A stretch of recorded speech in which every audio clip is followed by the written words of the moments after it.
De laatste keer was net voor het jubileum dat jullie een showflits hebben afgenomen. En nu is het jubileum geweest, hè?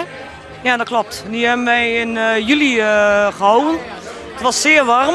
Het was die avond 32 graden, dus het was wel heel gezellig en druk.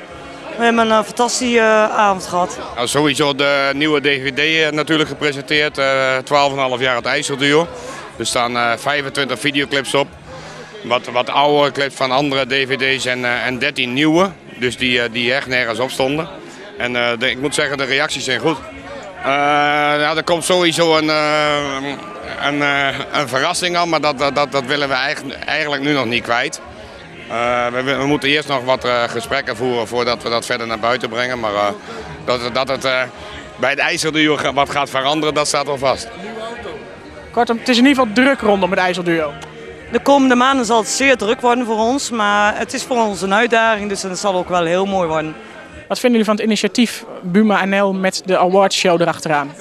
Ja, het is best wel mooi hier. Ja, je kijkt je ogen uit, een mooi gebouw en ja, het is hier prachtig.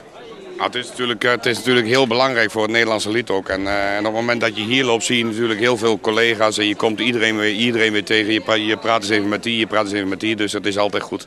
En ja, eigenlijk zou dit meer moeten gebeuren. En dan heb je Frans-Duits, dat is de beste zanger van dit jaar geworden. Vinden jullie dat terecht? Ik denk als je kijkt naar hetgeen wat hij de afgelopen jaren gepresteerd heeft, dan denk ik wel dat dat terecht is. Er zijn natuurlijk een heleboel goede zangers en zangeressen.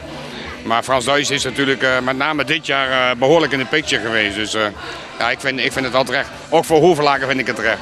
Ja, eigenlijk verdient iedereen het.